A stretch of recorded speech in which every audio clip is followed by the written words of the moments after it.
Ya esta semana vamos a avanzar en teoría, vamos a avanzar la parte teórica de la rabia, de la enfermedad de la rabia, y en práctica vamos a aplicarlo a los casos clínicos de pacientes con rabia y cómo manejar esos pacientes que han sido afectados por el virus de la rabia.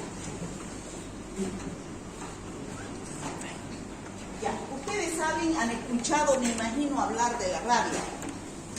La rabia es una enfermedad mortal. ¿Por qué se dice mortal? Porque una vez que llega al cerebro el virus, no hay vuelta, es irreversible, el paciente se muere, no hay tratamiento eficaz hasta el momento, ¿ya?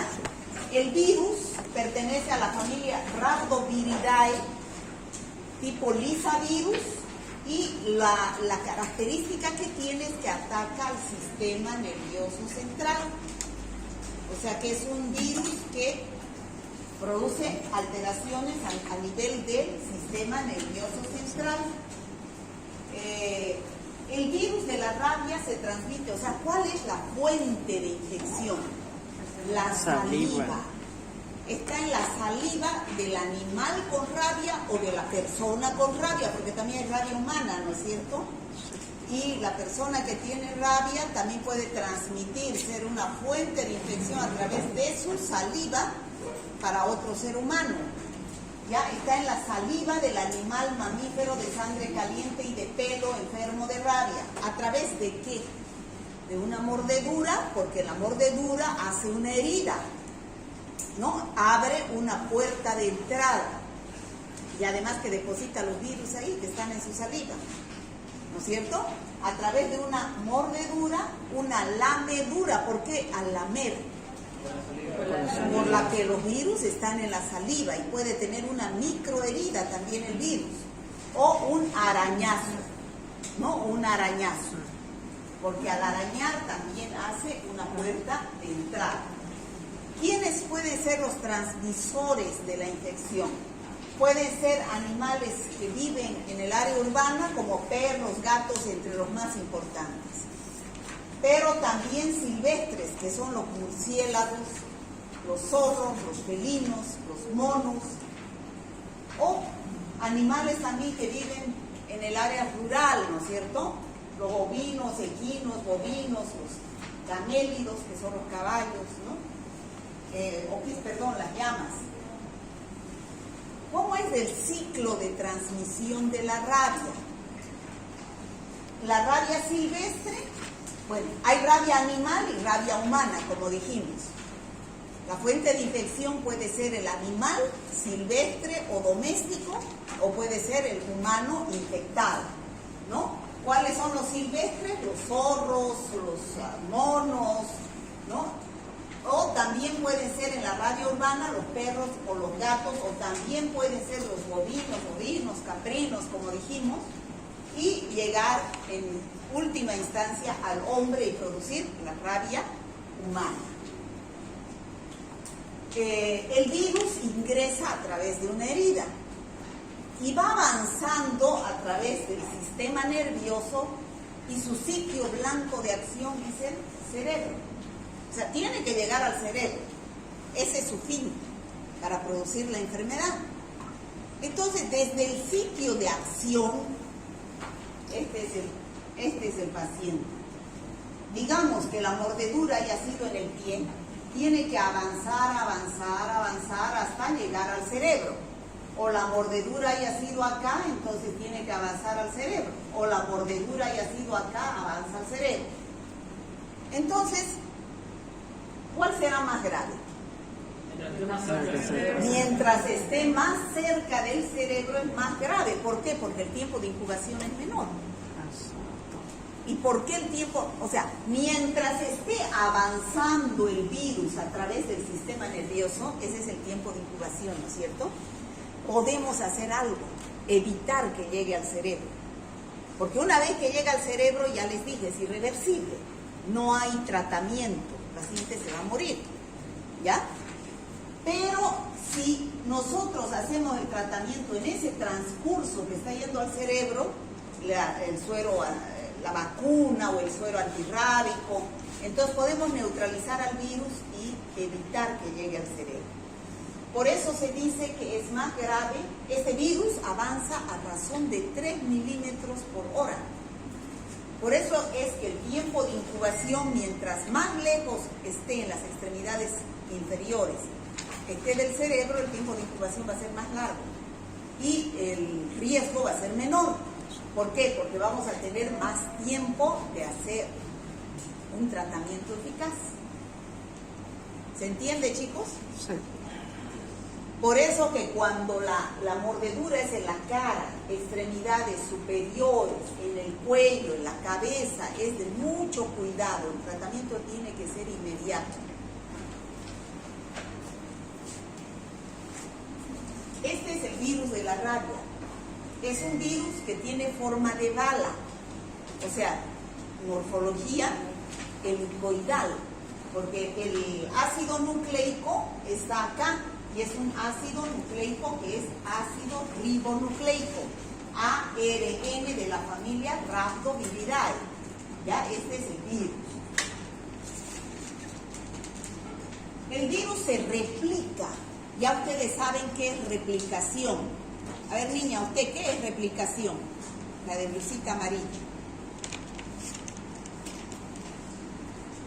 ¿Qué es replicación? ¿Qué? No le escucho. La multiplicación del virus. Eso es la replicación. ¿Y dónde se lleva a cabo la replicación de un virus? ¿Dónde? De cualquier virus. En las células, en cualquier célula.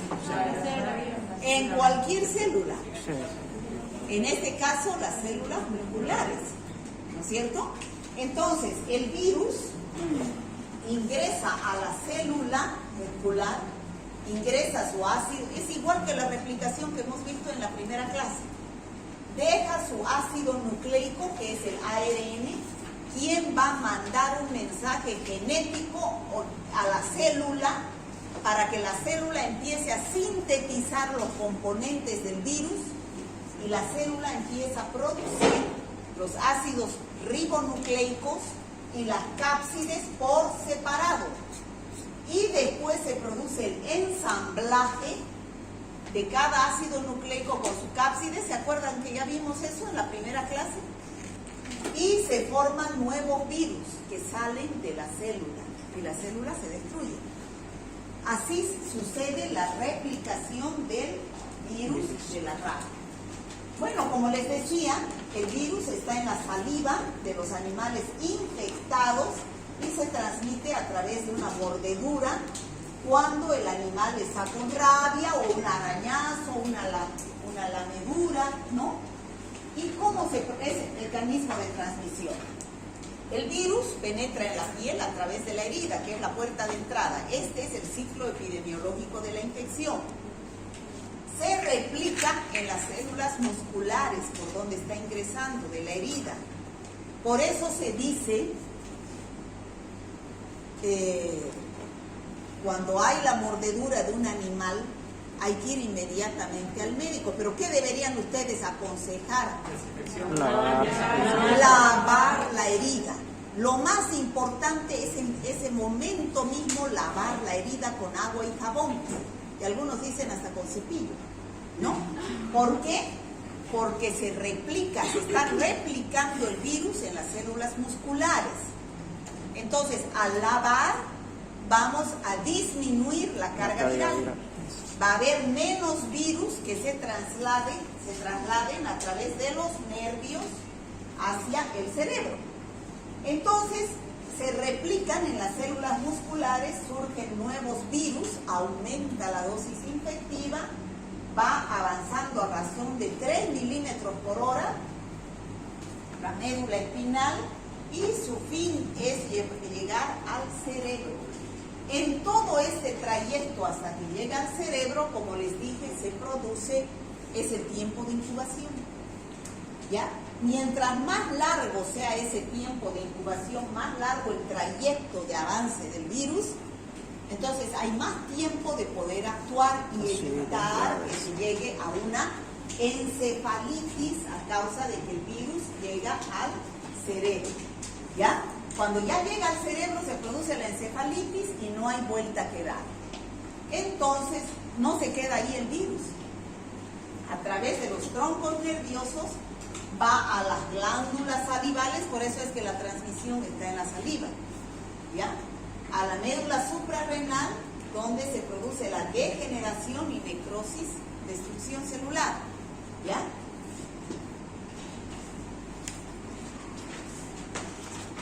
Aquí está el perro con rabia, infectado con el virus de la rabia.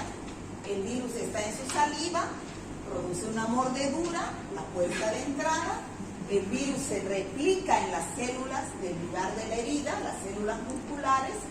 Salen nuevos virus que van avanzando hacia el cerebro y se produce la encefalitis. De varias formas ya les he explicado, ¿no? Ya hemos dicho, mayor riesgo mientras sea la mordedura más cerca del cerebro. El agente causal, ya hemos dicho, es el virus. Esta es la cadena epidemiológica de la infección. El agente causal es el virus de la rabia, que pertenece al género Lyssavirus, de la familia Rhabdoviridae. El reservorio, ya hemos dicho que el reservorio puede ser un animal doméstico o un animal salvaje, ¿no? La puerta de salida va a ser la boca, porque ahí está la saliva del animal, y la vía de transmisión va a ser a través de una, esto ya es en el huésped susceptible, en el sano, donde a través de una mordedura, a través de un arañazo o a través de una lamida se va a infectar con el virus, penetra a través de la herida al huésped susceptible y se convierte en un paciente con rabia. Para evitar que enfermen de rabia se debe interrumpir la cadena de transmisión de la rabia. ¿Y dónde se debe interrumpir la cadena de transmisión? ¿En cuál de esos eslabones? En la vacunación de los animales domésticos. En el animal, ¿no es cierto? Acá se tiene en la puerta de en el reservorio, acá. El reservorio, el que está con el virus, ahí hay que romper la cadena epidemiológica para evitar que siga esta cadena epidemiológica y se produzca la enfermedad de la rabia en el huésped susceptible. Bueno, ¿y qué medidas tenemos que evitan la rabia? Vacunación. Lo más importante es la vacunación de los animales, ¿no es cierto? Hay por eso campañas de vacunación para evitar la rabia humana.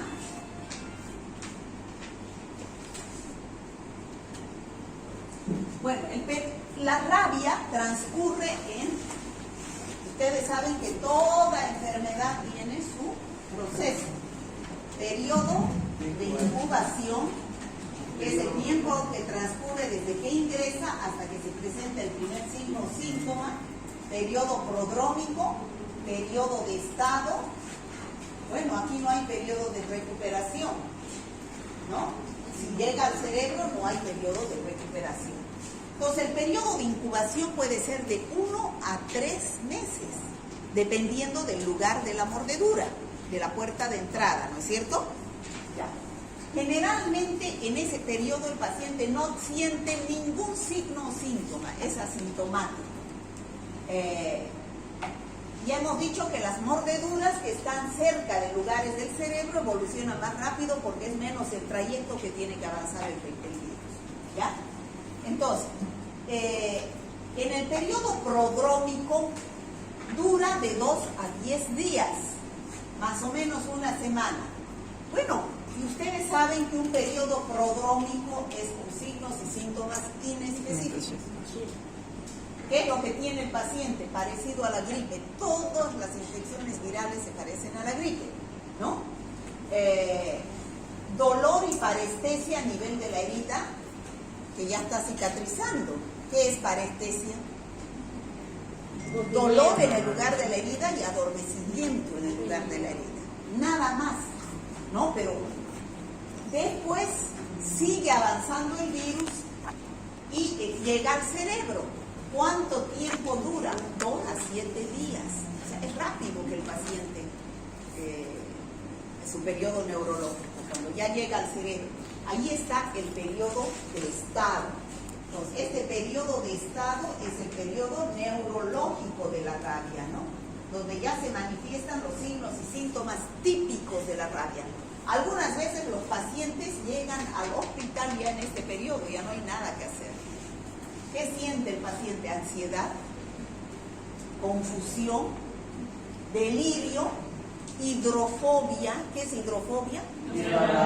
Miedo al agua, no quiere ni tomar agua, ¿no? Hidrofobia, fotofobia, no quiere ver la luz, ¿no? Parálisis, empiezan a paralizarse los músculos, después ya tiene alteraciones del ritmo respiratorio, luego empieza a tener ya su periodo ahí de convulsiones, su periodo agresivo, y luego pasa al periodo de coma o convulsiones, ya sufre un paro cardíaco. ¿Por qué? Porque hay parálisis muscular, hay hipotensión, hipoventilación, infecciones secundarias, porque ya los órganos no están funcionando bien, y la principal causa es la parálisis respiratoria, de la muerte del paciente que está con rabia. Ya cuando llega este periodo, ese paciente ya está en una sala de terapia intensiva, ¿no? Donde hay que mantenerle los signos vitales, pero ya no hay, es irreversible, ¿ya? Ahora, ¿qué sucede con el estado vírico? O sea, los virus, la cantidad de virus. En el caso del periodo de incubación, los virus están en el músculo, ya dijimos, ¿no es cierto? Se está multiplicando, se está replicando el virus en las células musculares, pero hay en pequeña cantidad. Si nosotros lavamos la herida en el momento de la mordedura, vamos a disminuir más la cantidad todavía. Por eso es aconsejable lavar la herida lo más rápido posible. En cambio, en el periodo prodrómico, que dura de 2 a 10 días, el título también es bajo, pero ya hay virus en el sistema nervioso central y el cerebro, pero todavía no se manifiestan los síntomas. En el periodo neurológico agudo, ya el título es elevado, ya hay gran cantidad de virus en el cerebro, ¿ya? Los virus están en el cerebro, ya en las glándulas salivales, ¿no? Ya hay cantidad de virus. Y cuando entra en estado de coma o convulsiones, ya los virus, ya hay, aquí se puede pedir los estudios anatomopatológicos, ya se ven los corpúsculos de Negri en el cerebro, que es un signo patognomónico ya de la rabia, ¿no? O sea que a medida que va avanzando la enfermedad, los virus van aumentando porque se van replicando. Ahora, ¿qué sucede en cuanto a los anticuerpos? Que es el sistema inmunológico. Acá en el periodo de incubación no hay anticuerpos, o sea, ¿para qué pedir IgM y IgG? Estudios serológicos no vale la pena. Igualmente en el periodo prodrómico. En el periodo neurológico hay anticuerpos detectables y en el sistema nervioso central. Recién entonces aparecen los anticuerpos. Pero ya es tarde, ¿no? Entonces, generalmente, y aquí ya no hay anticuerpos cuando entra en el estado de paro convulsiones. Entonces, ¿qué es lo que se debe pedir? ¿Qué harían ustedes como médicos? ¿Qué deberían pedir al laboratorio?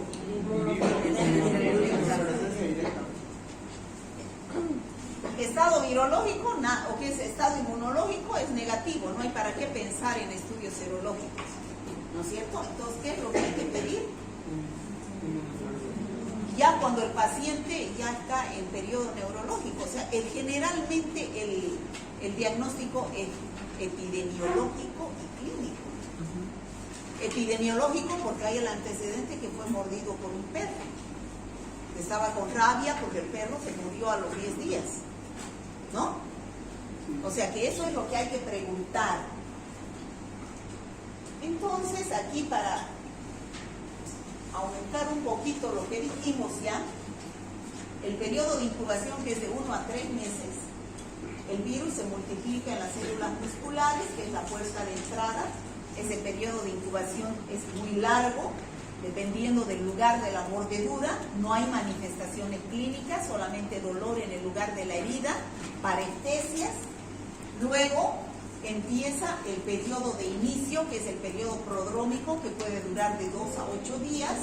El paciente puede tener signos y síntomas parecidos a una gripe, cefaleas, náuseas, vómitos, salivación, dolor en la herida, parestesia cutánea, y empieza a cambiar la conducta. Ya cuando llega al cerebro se manifiesta el periodo de estado, ¿no? Que es el neurológico, donde el paciente ya entra a ser hiperactivo, empieza a ser agresivo, ¿no?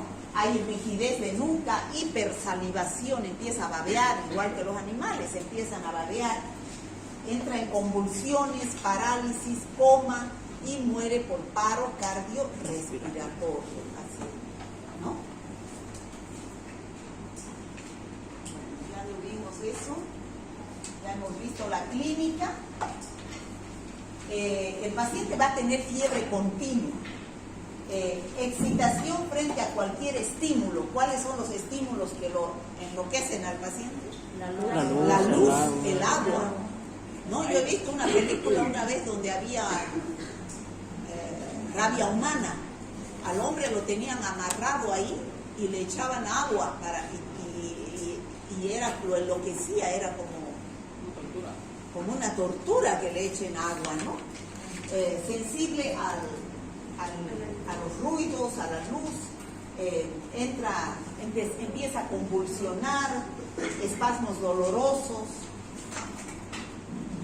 no tolera la luz, no tolera el aire, también tiene aerofobia, hidrofobia, no puede ingerir los alimentos porque hay espasmo muscular, quedan contraídos los músculos, empieza a babear, entra en parálisis, coma y la muerte, ¿no? En el periodo ya neurológico.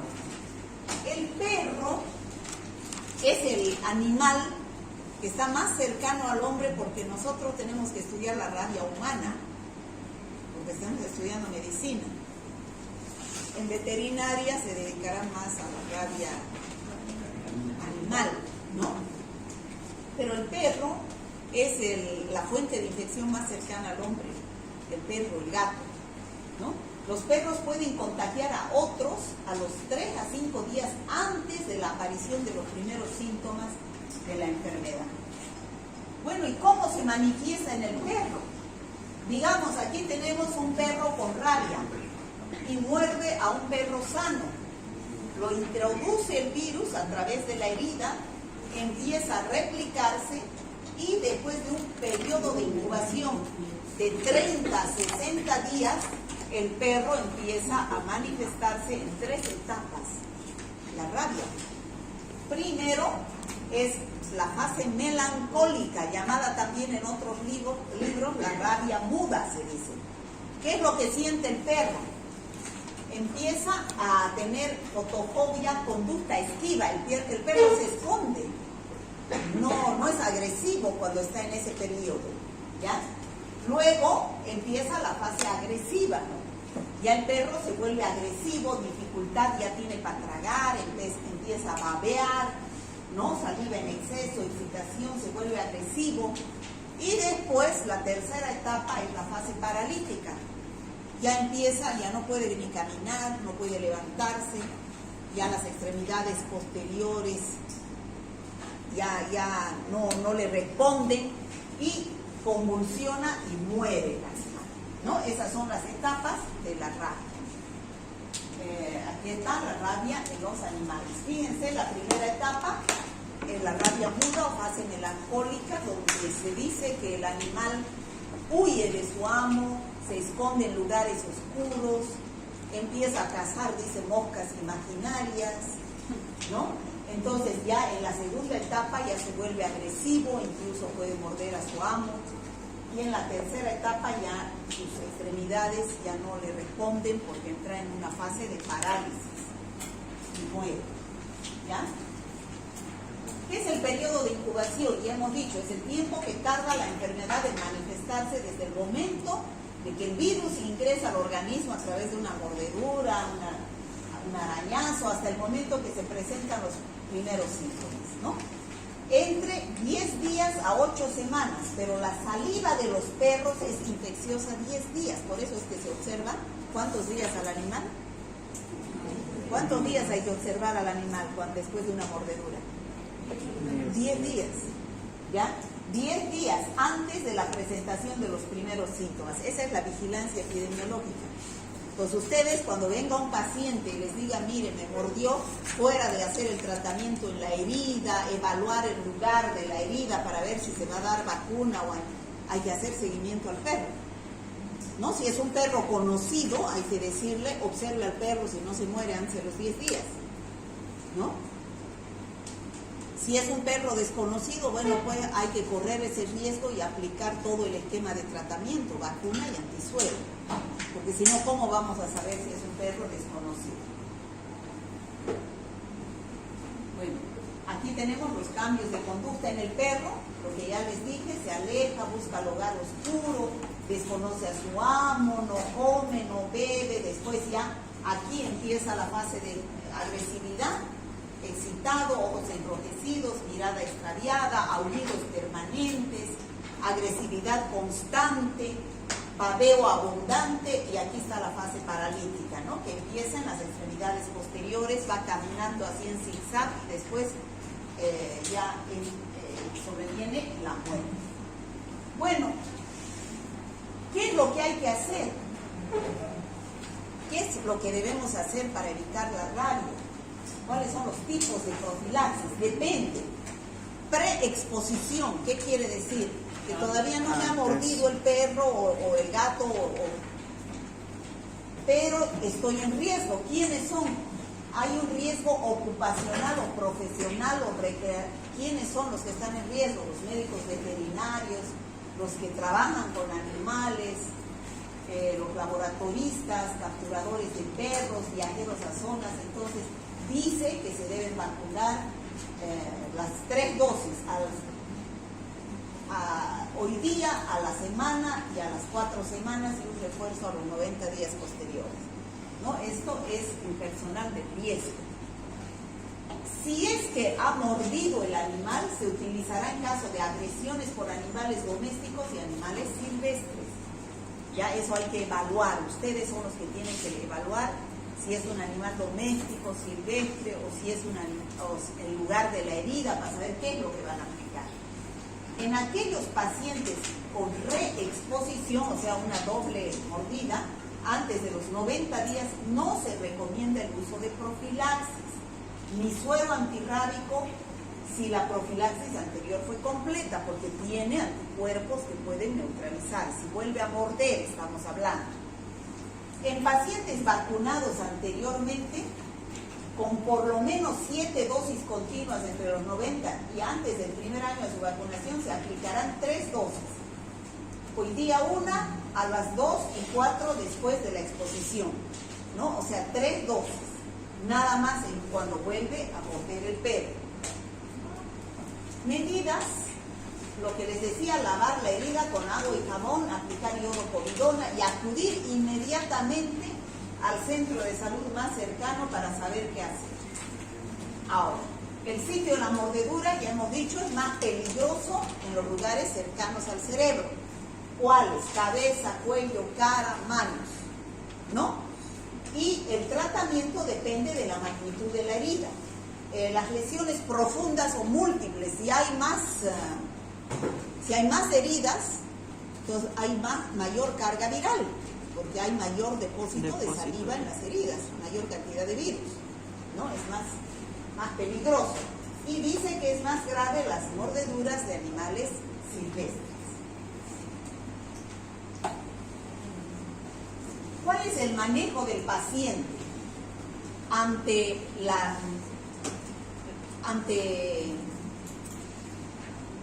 la llegada de un paciente al centro de salud con mordedura de rabia? La conducta de enfermería y la conducta del médico. ¿Qué tiene que hacer la enfermera?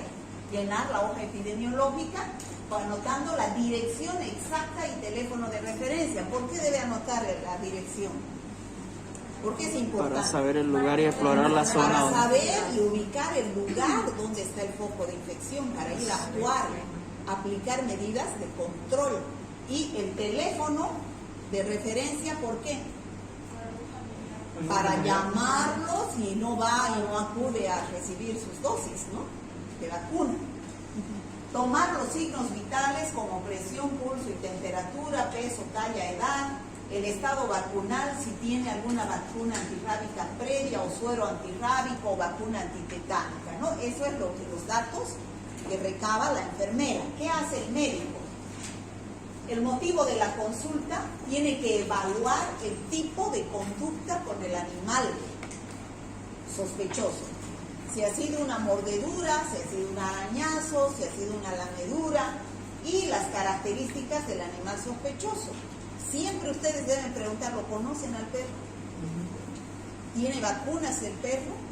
¿O es un vagabundo, un perro vagabundo? El perro hay que observarlo 10 días, si vive o muere. Esos son datos epidemiológicos importantísimos para saber la conducta a seguir, ¿no? Esas son heridas de mordeduras de perro en lugares como por ejemplo los brazos, ¿no?, que es el lugar de los miembros superiores, es el lugar peligroso. Bueno, la rabia humana, eso son noticias de la prensa, ¿no? La rabia humana, como les decía, es irreversible. Generalmente los pacientes llegan al hospital cuando están en este periodo de estado. Entonces ya es ahí irreversible, ¿no? Me muerde el perro y no acudo al médico, no me ponen el antisuero ni la vacuna, entonces el virus sigue desarrollándose y sigue avanzando. Entonces, ¿qué es lo que hay que aplicar? Hay las vacunas, que son varias dosis, que se aplican diariamente, y hay el antisuero. ¿Qué diferencia hay entre vacuna y antisuero? Tiene anticuerpos y la vacuna el virus atenuado. Tiene virus atenuado, virus inactivo, la vacuna. ¿Ya? Entonces, ¿esto es inmunización activa o pasiva? La vacuna. Activa. La vacuna es activa. ¿Por qué? Sí. Porque me colocan virus. Exacto. Y entonces, al aplicarme el virus, mi organismo, mi sistema inmunológico empieza a producir anticuerpos. Entonces está trabajando activamente produciendo anticuerpos. En cambio, el antisuero contiene inmunoglobulinas, anticuerpos, pero no del paciente, sino de otro ser que ha sufrido rabia. Puede ser suero heterólogo, significa de otra especie, puede ser suero de un caballo, o puede ser homólogo de una especie humana, de un paciente que ha sufrido rabia. Entonces, ¿qué es lo que se hace? Se saca la sangre, se hace las purificaciones para obtener los anticuerpos, y eso se aplica al paciente en el lugar de la herida la mitad y en el lugar intramuscular la otra mitad. ¿Y qué estamos inyectando? Anticuerpos. Por lo tanto, la inmunización será activa o pasiva. Pasiva. ¿Por qué? Porque el organismo no está haciendo nada. Ya le están poniendo los anticuerpos que van a ir a neutralizar el virus. ¿Por qué la mitad en el lugar de la herida? Para neutralizar los virus que están replicándose en las células musculares de la herida, dijimos, ¿no es cierto? Sí. Para eso se pone la mitad en el lugar de la herida y la mitad por vía intramuscular para que actúe en forma sistémica, ¿no? A que neutralice los virus que están circulando. Entonces hay son dos esquemas de vacunación que ustedes como médicos tienen que evaluar cuáles van a aplicar. Esquema clásico de vacunación con aplicación de suero antirrábico. Es el esquema clásico y el esquema reducido. El esquema clásico son 14 dosis y 2 de refuerzo, o sea, son 16 ampollas.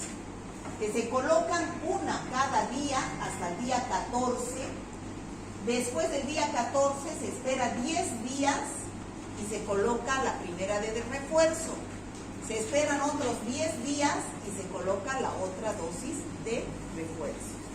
¿Ya? Eso sería el esquema clásico. 16 dosis. El esquema reducido son 7 dosis, una diaria y 3 de refuerzo. La primera de refuerzo el 10º día, el 20 día y el 30 día, cada 10 días. ¿Ya? ¿Cuánto el esquema reducido que puede repetir? Una diaria, 7 ampollas, y después una al día 10, al día 20 y al día 30, cada 10 días. ¿Ya? Ahora, ¿cuándo coloco la una y cuándo coloco la otra? Entonces, la una es 16 dosis y la otra es 10, ¿no? Entonces, este es el antisuero heterólogo. ¿Qué significa heterólogo? De otra especie, ¿no? De un animal. Y el homólogo es de la misma especie. Bueno, esas son medidas. El suero antirrábico es gamma-globulina, es inmunoglobulina, es IgM, IgG, antirrábica humana.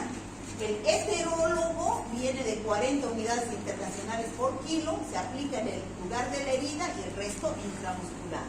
Y el homólogo también se aplica en la herida y el resto intramuscular. ¿Ya? A ver, la conducta a seguir en accidente de mordedura. ¿Qué es lo que ustedes deben evaluar? La condición del animal mordedor. O sea, primero que tienen que preguntar, ¿lo conocen al animal? Bueno, en primer lugar, si es perro, gato o qué es. ¿Quién le mordió? Segundo, ¿lo conocen? ¿No? Si es salvaje, doméstico, si tiene vacuna, si lo conocen y tiene vacuna, o es doméstico sin vacuna, o es un desconocido, o es un animal que lo han matado, ¿no? Porque era sospechoso y dio positivo laboratorialmente. El lugar de la mordedura, importantísimo. Si es en la cabeza, en la cara, en el cuello o en el pulpejo de los dedos. ¿Esos lugares son peligrosos o no? Sí. Sí, esos lugares son peligrosos. ¿Qué debo poner? El antisuero más la vacuna. ¿No? El antisuero, o sea, las dos inmunizaciones, activa y pasiva, porque es un lugar peligroso. ¿Cuál suero? El heterólogo o el homólogo, ¿no? Cualquiera de los dos antisueros. Y el esquema clásico, que son 14 más 2, 16. ¿No es cierto? ¿Sí o no? Sí. Bueno, ¿y qué recomendación da? Si el animal es conocido, hay que observarlo durante 10 días. Y hay que iniciar el tratamiento hasta el 5º día. Si el animal continúa vivo después del 5º día del tratamiento, ya han pasado más de 10 días de observación del animal, entonces suspender, ¿no? El animal después de 10 días de observación. Ahora, si muere el animal o presenta síntomas, concluir con todo el esquema. ¿Ya? Entonces, no se olviden, lugar peligroso, suero y vacuna. Esquema clásico. 16 dosis.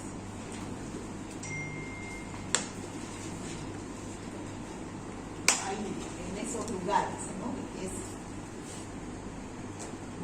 ¿Qué hacemos si el animal mordedor es salvaje, es desconocido, ha sido sacrificado y ha dado positivo o ha dado positivo laboratorialmente? El sitio de la mordedura es cualquier parte, pero menos la cabeza, cuello y el pulpeo de los dedos. ¿Lugar peligroso? No, ¿no es cierto? Pero no lo conocemos al animal. Pues aquí se aplica la vacuna solamente, no el antisuero. ¿Por qué? Porque más tiempo va a tardar el virus en llegar al cerebro. Entonces, nuestro sistema inmunológico, al ponernos la vacuna, va a tener tiempo de producir anticuerpos. En cambio, si es acá, no tiene mucho tiempo, entonces hay que poner el antisuero, ¿no? Bueno, y hay que aplicar el esquema reducido. 7 dosis más 3 serían 10 dosis, ¿no? Total 10 dosis. Garantizar siempre las 5 primeras dosis, porque se está... y después búsqueda activa del caso se abandona. Como es un animal desconocido, entonces siempre las primeras 5 dosis hay que garantizar. Y por eso se pregunta a su dirección para buscarlo, llamarlo para que complete tratamientos y luego se constituye en un riesgo ese paciente, ¿no? Es cuando es en las extremidades, lugares extremos. ¿Qué hacemos si el animal mordedor es un conocido? El perro de mi vecino, y todavía es vacunado, es una mascota. O conocido, pero no tiene vacuna. Y ha sido la mordedura en cualquier parte menos cabeza, cuello, extremidades superiores. O sea, no un lugar peligroso. Entonces, no se debe dar ni antisuero ni vacuna. ¿Qué es lo que hay que observar? Porque lo conozco, ¿no? Puede que haya sido la mordedura porque yo le agarré la cola al animal, entonces que el animal se defiende, ¿no es cierto? Entonces me muerde. Por ejemplo, yo les digo a mi hija cuando era chiquita, le mordió una mascota ahí en el condominio, le mordió, pero en la cara. Le mordió en la cara porque la otra agarró y le jaló la cola. Y una mascota cuidada, conocida, pero yo le hice poner, pero en la cara, yo le hice poner vacuna y antisuero, las dos cosas. O sea, uno tiene que evaluar, ¿no? Preferible es que sobre y que no falte.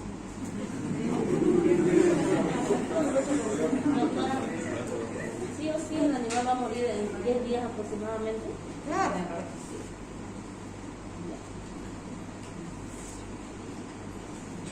Cualquier abandono de tratamiento, han visto que mínimo son 10 días que hay que hacer el tratamiento, ¿no? Cualquier abandono de tratamiento, que es la suspensión de una dosis, no voy a hacerme colocar la dosis, se debe extremar esfuerzos por ubicar al paciente para su tratamiento, porque un abandono de tratamiento implica un fracaso del sistema de salud. Esa persona puede convertirse en una tremenda fuente de infección para una epidemia de rabia, ¿no? Ahora, ¿cuáles son los esquemas de vacunación canina, o sea, los perritos? Siempre la facultad participa cuando hay vacunación de rabia, ¿ya? La carrera. Incluso participamos nosotros más que los de veterinario.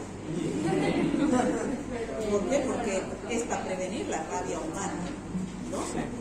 Entonces, el animal doméstico, el perro o gato menor de 1 año, hay que aplicar la primera dosis al mes de edad, ¿no?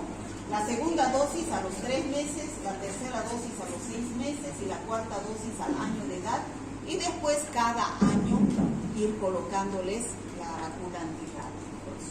El animal doméstico mayor de 1 año, la primera dosis al primer contacto con la vacuna, segunda dosis al mes de la primera dosis sería un refuerzo, y posteriormente cada año o 2 veces al año. Perro conocido de casa cada 6 meses. O sea que hay que vacunar periódicamente a los animales. Diagnóstico de laboratorio. Esto lo van a ver más en práctica, porque esto es lo que se debería hacer. Pruebas en paciente in vivo. ¿Qué es lo que debo hacer? Si yo sospecho que un paciente tiene rabia, entonces debo recolectar 2 muestras. La primera al iniciarse los signos y síntomas, la segunda antes que la persona muera. Ustedes dirán, ¿y para qué voy a recolectar si ya sé que se va a morir? Pero para saber y poder, yo les cuento esto en el hospital, en el San Juan de Dios una vez. Había un paciente que llegó así, sin saber los médicos que podía tratarse de rabia. Era un paciente que convulsionaba, no podía ver la luz, ni sospecharon de rabia. Y todos lo atendieron sin la mínima medida de bioseguridad. Cuando después el paciente murió, era un desfile de toditos, los médicos, enfermeras y todo, a hacerse vacunar, ¿no?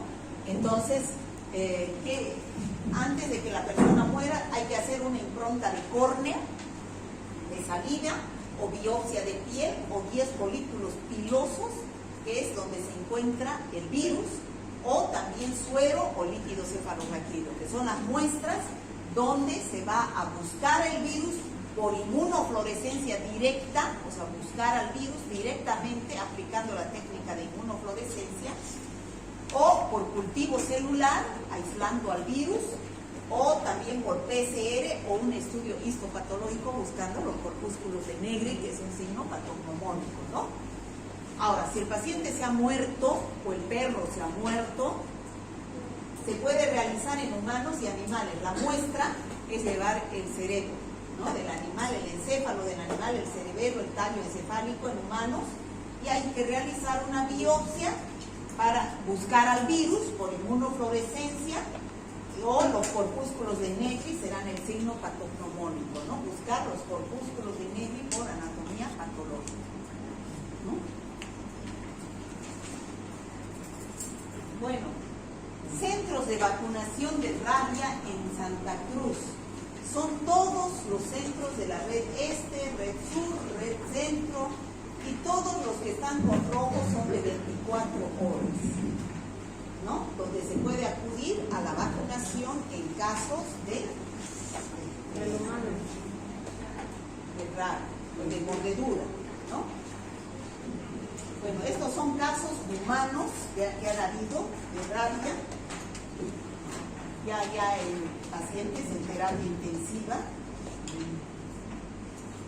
Son las pruebas inmunológicas. Esos son los virus, los antígenos virales por inmunofluorescencia directa. Esta es la PCR, que es una reacción en cadena de la polimerasa, una prueba molecular. Bueno, y hay que vacunar, esa es la primera medida, vacunar al reservorio. Fíjense, esto es rabia en los caballos.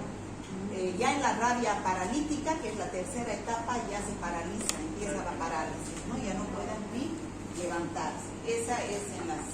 ¿Se ve? Sí. ¿O sería apagar la luz? Bueno, ya estamos acabando. Eso ya entra. Ahí tenemos ya entran en parálisis, ¿no? Ahí vienen las vacas, ya no pueden tampoco ir.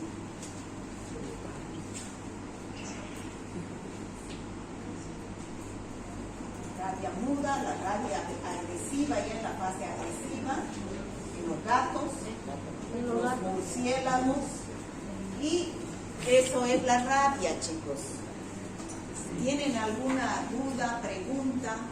Doctora, ¿qué pasa si por alguna razón comen carne de vaca infectada con No es esa la vía de transmisión. Ácido. Es por la herida y migra a través del Los ácidos sistema gástricos. nervioso. Eso, ajá. No es vía digestiva. ¿Está claro la rabia, chicos? Sí.